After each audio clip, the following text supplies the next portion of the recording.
la post-Covid.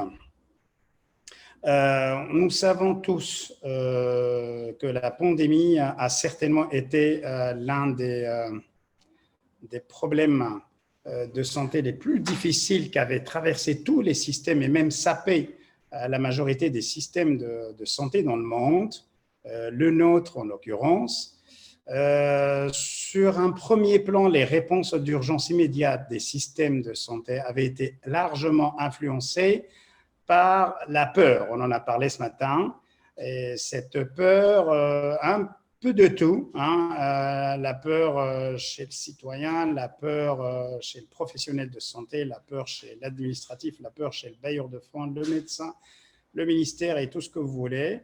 Et ça a conditionné énormément notre façon de gérer la crise. Le point focal était de prévenir des flambées incontrôlables. On voyait comment ça se passait ici et là dans le monde, depuis la Chine en passant par l'Europe. Et c'était la peur du débordement, la peur d'être submergé, notamment dans ses capacités de système de santé à contrôler la crise, principalement en termes de lits d'oxygène et de soins intensifs. Alors, l'inconvénient dans la chose était que certains patients minimisaient leurs symptômes et retardaient largement les consultations aux urgences. Peut-être certains d'entre eux se contentaient d'appeler le SAMU, car nous nous rappelons que tous que le SAMU avait été submergé des fois par des appels. Je ne sais pas si j'ai le droit de dire, en voyant sa présentation à notre amie Sonia, des appels pas très utiles, mais bon, quand on voit que psychologiquement, un porteur sain peut être aussi atteint que n'importe quelle d'autre personne, alors on peut dès lors penser que tous les appels étaient quelque part philosophiquement justifiés. Alors, nous, on a démarré, ou alors on a fait une étude, c'était une rétrospective, mais c'était pendant la période où on avait à recevoir des patients suspects, parce que pendant la première vague, ou on va dire la dite vague ou vaguelette, nous, on a été contraints de gérer une cinquantaine de patients. Et sur les cinquantaines de patients, on avait à peine 11 patients définitivement dits Covid positifs. Alors, les autres, je peux vous assurer qu'il n'y en a pas un seul sur lequel il n'y a pas eu une errance d'une quelconque façon, qu'il soit sur le plan diagnostique ou sur le plan de la prise en charge. Et on s'est dit, pourquoi pas aller analyser de très près ce qui s'est passé un peu chez ces malades-là. Donc, on a réalisé une étude dans laquelle l'objectif était de décrire l'impact de la pandémie et notamment des biais cognitifs induits par la peur sur le processus de diagnostic et de prise de décision pour les patients non Covid. Et pourquoi je dis ça, ou alors pourquoi j'utilise cette étude un peu pour avancer la chose ou la post-Covid, parce que c'est la même chose qui va se passer dans le post-Covid. On va avoir une vague de patients non Covid mélangés avec des Covid qui ont peur d'attraper la Covid à l'hôpital. Et c'est à peu près la même chose qui va se reproduire ici et là, un peu comme on l'avait vécu pendant la première vague. Alors, méthodologiquement parlant, on avait fait le design d'une étude rétrospective. Elle était observationnelle, c'était que notre centre qui avait été intéressé par l'étude. Alors, à ce moment-là, on fonctionnait avec 9 lits seulement, alors qu'on était passé à 12 là maintenant depuis plusieurs semaines. Et sur les 9 lits, on avait 4 lits qui recevaient des Covid et 5 lits des non-Covid. C'était entre le 9 mars et le 30 mai, donc 2 petits mois, et on avait inclus tous les patients qui ne présentaient pas de Covid, donc qui étaient étiquetés à la fin non-Covid. Ces patients avaient été comparés à leurs homologues de l'année d'avant, admis pendant la même période, pour voir dans quelle mesure les pathologies avaient changé tantôt, ou alors notre réaction, qu'il soit diagnostique ou de prise en charge, avait changé. Alors voilà, ça c'était un peu les caractéristiques des patients. Donc ils étaient au nombre de 45 et on leur a trouvé 74 patients pendant la même période. Vous remarquez déjà qu'on est au double l'année d'avant et donc ça veut dire qu'il y a déjà un problème de consultation. Donc déjà en soi, le chiffre, c'est un résultat assez criard puisque les patients ne venaient pas à consulter, donc il n'y en avait que 45. Même si on leur rajoute les Covid, on sera à 56 alors qu'on est à 74 pendant la même période. Alors, les caractéristiques, elles ne sont pas très différentes en matière d'âge, un âge moyen de la cinquantaine, ou alors de comorbidité, ou alors des diagnostics. Donc, ça se ressemble à peu près. Hein, donc, ça nous permet d'ailleurs de les comparer sur le plan diagnostique et thérapeutique. Alors, notre échantillon souffre la taille, mais on ne pouvait pas faire autrement. C'était qu'un seul centre et c'est les seuls malades qu'on avait reçus cette année. Alors après, quand on regarde très rapidement comment on les avait traités, on va remarquer que déjà, il y a une différence significative dans les modalités d'assistance ventilatoire, puisque si l'on prend la ventilation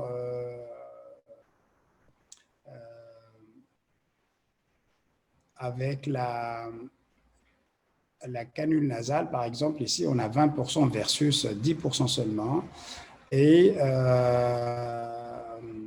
par contre, l'intubation, on a peut-être un peu moins de patients intubés que dans la période non-Covid. L'autre chose qui est intéressante à voir, c'est que les malades étaient un peu moins graves. Ils dormaient à l'hôpital plutôt 4 jours, alors que c'était 8 jours l'année d'avant.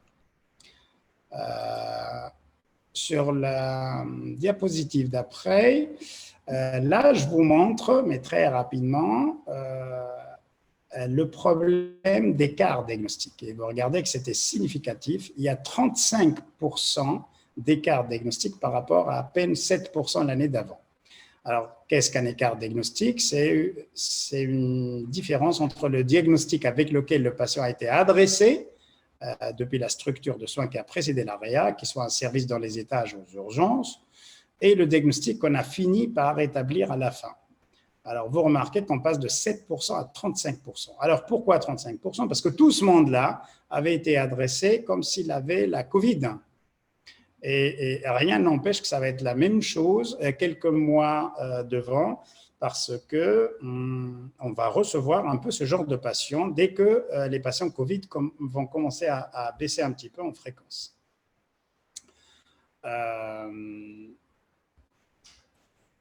Alors, après, ici, vous regardez, les patients, on les a classés en fonction du délai de management.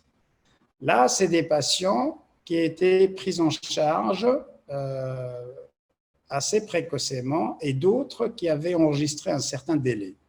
Et on regarde que quand on a allongé le délai, on a des patients beaucoup plus graves. On passe de 31% de patients intubés pour 53 patients. Et une mortalité beaucoup plus importante, de 15% à 38%. Malheureusement, on n'arrive pas à trouver une différence significative, mais ça, c'est à cause de la taille de l'échantillon. Mais on ne peut pas s'empêcher de penser qu'il y a une petite tendance à cela. Alors ça, je ne sais pas si ça apparaît clairement sur vos écrans, mais c'était une façon de vous montrer sur la somme des malades. Alors chaque barre correspond à un malade et vous voyez, tout ce monde-là était arrivé avec l'étiquette Covid. Alors je vous cite, il y a des chocs hypovolémiques, il y a des SDRA d'autres origines, il y a des décompensations de BPCO, des acidocétoses diabétiques, des infarctus du myocarde en OAP, des méningoencéphalites, des AVC ischémiques, encore une méningoencéphalite, une attaque de panique, une bronchite, une fibrose pulmonaire qui décompense, un syndrome obésité hypoventilation qui décompense, un AVC du tronc, une pneumonie bactérienne, une dénutrition sévère, une hémorragie intra-alvéolaire, encore des décompensations de BPCO, une insuffisance cardiaque, un lymphome et une sténose trachéale sur l'évolution naturelle d'un cancer qui sténose la trachée et qui évolue depuis au moins, là, c'est 60 jours, 50 jours. Et alors, ça, tous ces diagnostics-là qu'on a redressés venaient avec l'étiquette Covid. Après, regardez en barre rouge, c'est la durée d'évolution des symptômes, c'est l'évolution naturelle de l'épisode à domicile. Et quand on passe à l'orange, ça correspond à l'évolution dans un autre service non réa. Et dès qu'il passe en réa, on met du bleu. Alors, le bleu foncé correspond à tout ce monde-là qui a fini intubé. Vous remarquez presque qu'il y a une corrélation entre ceux qui avaient trop traîné avant la réa et l'intubation. Et même les croix là que vous voyez, c'est les malades qui ont fini décédés, les pauvres. Et les décès correspondent aussi à des malades à peu près qui avaient trop traîné avant d'arriver en réa. Et je crains que le paysage ne se reproduise demain parce qu'il va y avoir de moins en moins de Covid, mais que la peur d'avoir la Covid va faire un peu ce genre d'errance et qu'on va avoir des malades qui vont venir très tard, mais c'est surtout des malades pour lesquels il va y avoir des retards et diagnostiques et thérapeutiques. Et en soi, moi je pense que ça me fait beaucoup plus peur qu'une troisième vague de Covid proprement dite. Alors, quelles sont les retombées? D'abord, on va recevoir des non-Covid qui vont correspondre à des décompensations de pathologies sous-jacentes, chroniques, mais aussi à des pathologies médicales, chirurgicales ou accidentelles. On va avoir des diagnostics beaucoup plus difficiles, des présentations beaucoup plus graves, des délais beaucoup plus longs entre le domicile et l'hôpital, ou alors l'hôpital et la réa. On va avoir besoin de beaucoup plus de procédures invasives. On va recevoir des patients qui développent des défaillances d'organes beaucoup plus fréquemment, mais surtout des écarts diagnostiques. Et c'est ça qui fait peur. Alors, quel genre d'attitude, et j'aurais pratiquement fini, qu'il faut avoir face à ce fléau-là.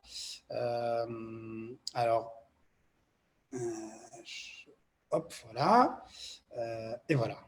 Alors, la première chose, c'est qu'il faut qu'on arrive encore une fois à manager notre peur. Il y a beaucoup de gens qui ont encore peur. Le fait d'avoir du mal à redéployer du personnel soignant depuis les différents services pour venir dans les services où il y a des lits d'oxygène pour Covid ou dans les services de réanimation, signe qu'il y a toujours la peur et qu'on a peur d'aller se mélanger avec les patients Covid. Alors, ce n'est pas que le personnel soignant, mais c'est aussi le malade. C'est le citoyen qui a peur de venir à l'hôpital. Alors, la peur, elle est double. Un malade qui commence à développer des symptômes, il peut penser qu'il a la Covid, il a peur de la Covid, il va essayer de remettre au lendemain parce qu'il nie le diagnostic et il va rester chez soi.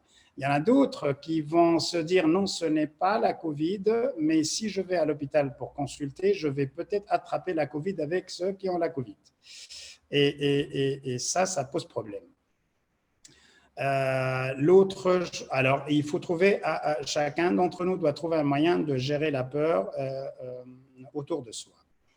La deuxième intervention qui pourrait être intéressante, c'est d'informer les patients à risque moyennant des systèmes de messagerie.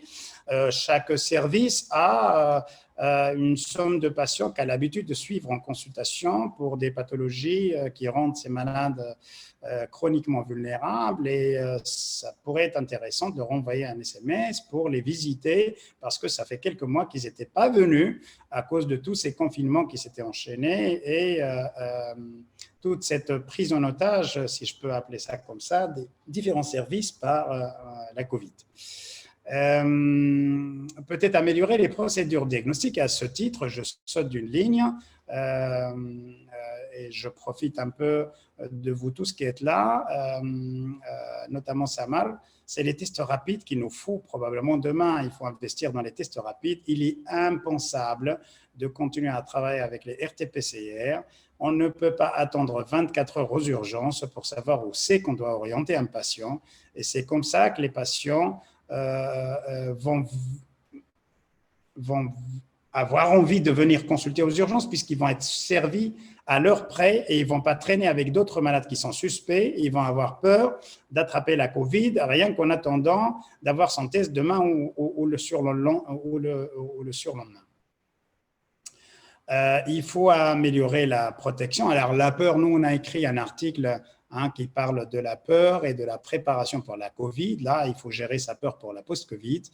Encore un article, comment repenser toutes les procédures qui génèrent des aérosols et qui constituent un risque, qui soit au personnel soignant ou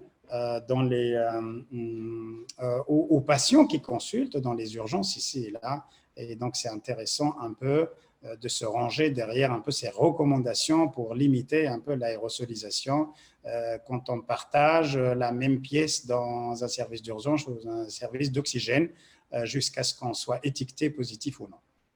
Alors, chose importante avec laquelle j'aurais presque fini, c'est de maintenir les mêmes capacités. Il ne faut pas refaire l'erreur d'avril-mai quand on avait vu que la petite vague avait disparu et on pensait que c'était la fin et tout le monde s'était rangé un peu, c'est bon, il n'y a plus de Covid, donc on retourne à la case départ et ça c'est la chose qu'il ne faut jamais faire. Je pense qu'il faut s'habituer à la Covid, s'habituer à la Covid qui va se mélanger probablement avec la non-Covid. Il faut garder les mêmes capacités en lits médicaux ou d'oxygène, en l'occurrence, la même capacité en lit de réa, mais surtout le même matériel, les mêmes moyens de protection, le même nombre de personnels soignants. Et moi, j'ai peur qu'avec les chiffres qui vont commencer à dégringoler, les gens vont souffler un petit peu, ils vont vouloir arrêter de faire ce qu'on a l'habitude de faire et on risque de voir venir la grande vague de non-Covid qui va se mélanger au reste et ça risque d'être dangereux à gérer. Alors, on peut me poser la question, mais alors, quand est-ce qu'on va vivre? Quand est-ce qu'on va profiter de sa journée? Quand est-ce qu'on va voyager, par exemple? Je n'aurai pas d'animation, mais la plaque, je l'avais faite ainsi. Il faut s'adapter, il faut poursuivre un peu les mesures barrières et la distanciation physique. On peut sauter pour atterrir dans un endroit qu'on aime, mais il faut juste un conseil, et ne pas prendre le cocotier pour une sonde d'intubation. Ça vous permet de vous reposer un petit peu et d'avoir un répit pour repartir de bon pied. Merci beaucoup.